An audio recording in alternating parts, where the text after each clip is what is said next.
Good morning, I'm Diane Macedo. Thanks for streaming with us. In today's update, the Cameron fire, one of the largest in history, is exploding in Colorado, growing tens of thousands of acres in less than one day. In Northern California, the Creek Fire has already torched over 135,000 acres, even trapping some campers. Airlift rescues are now underway, and our Zoreen Shah spoke with one woman still waiting for her sons to be rescued.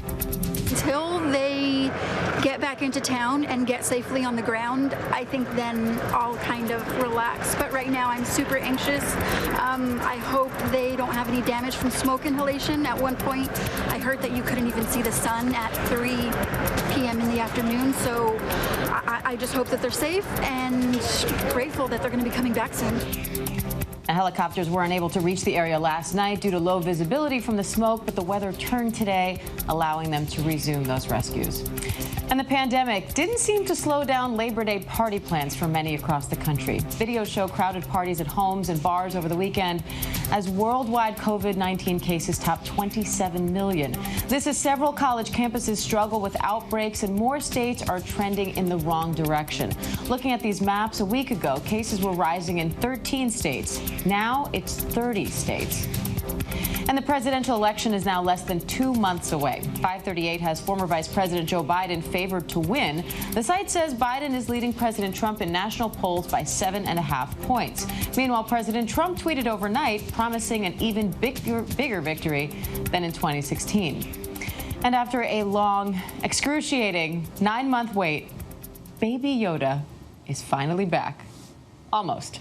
Season 2 of The Mandalorian will premiere on Disney Plus next month.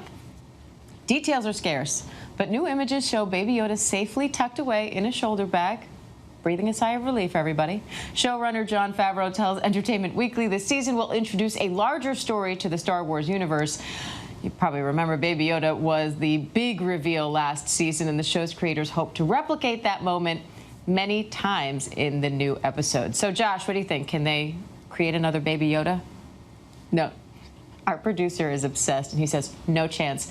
Baby Yoda is special. There we go. All right, well, as we head into fall, there are some unexpected bargains to be had. The unusual year is ushering in two very different supply and demand curves. ABC's technology and consumer correspondent Becky Worley has more on how understanding these curves will help you score the best deals this fall.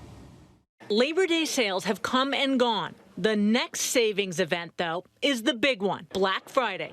And let me tell you, it's gonna be weird this year. Why?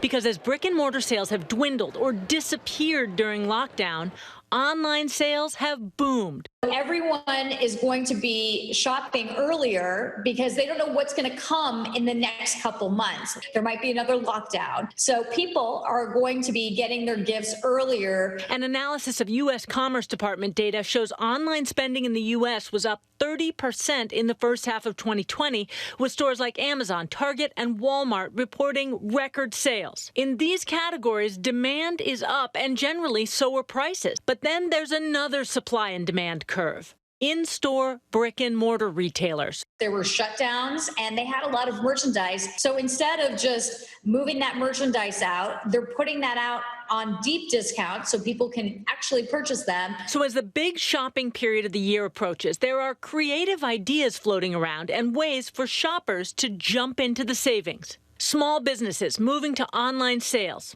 Find your favorite boutiques on social media and shop their sales on smaller digital platforms. Malls holding outdoor tent sales to provide ventilated, socially distanced savings events. And probably the most important, because of the pandemic, there will be fewer in-person Black Friday events, meaning even more of these sales online, and expect them to start before Halloween. And we should note a few big box stores have already announced that they will not open on Thanksgiving Day. Walmart, Target, and Best Buy, just to name a few. So it's shaping up to be a very different Black Friday weekend. And a big thanks to Becky Worley for always showing us how to get the best deals. It's a rough day, though, for tech stocks, on track for their worst day since March, with the Nasdaq falling nearly 10% from Wednesday's record highs. But there is some good news for one electric car company. Shares of Nikola, which makes electric trucks, are up more than 30% after General Motors announced it is taking a $2 billion stake in the company. Meanwhile, its main rival, Tesla, is down more than 15% after being unexpectedly left out of the S&P 500. Tesla has had a great run this year, nearly quadrupling its stock value so far in 2020. For more on science and technology, let's head over to ABC's Mona Kozar-Abdi. Mona? In today's Tech Bites, a less expensive Xbox possibly unveiled. Online tech reports say images of the Xbox Series S have surfaced online. They show a smaller gaming console with a $299 price tag. That's $200 less than the Xbox One. The new console is expected to launch in November.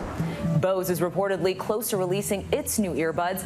A new video reveals the company is dropping the name Bose from the product, now called Quiet Comfort Earbuds. No word when they'll be released. Expected price tag is about $250. Facebook is offering to pay users to deactivate their accounts or take surveys ahead of the election. Those invited to participate could get as much as $120 to stay off the app for up to 6 weeks. It's part of a study to better understand the impact of the social media sites on political attitudes. Those are your Tech Bites. Diane, I have volunteered you and I. Back to you. Oh, more tempting now than ever, Mona. I'll take it. Thanks.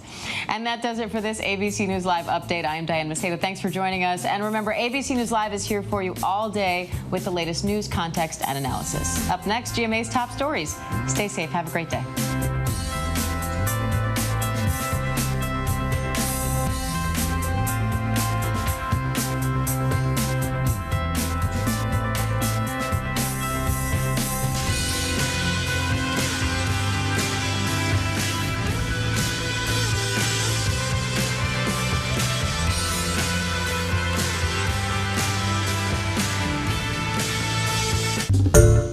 Hi everyone, George Stephanopoulos here. Thanks for checking out the ABC News YouTube channel. If you'd like to get more videos, show highlights, and watch live event coverage, click on the right over here to subscribe to our channel, and don't forget to download the ABC News app for breaking news alerts. Thanks for watching.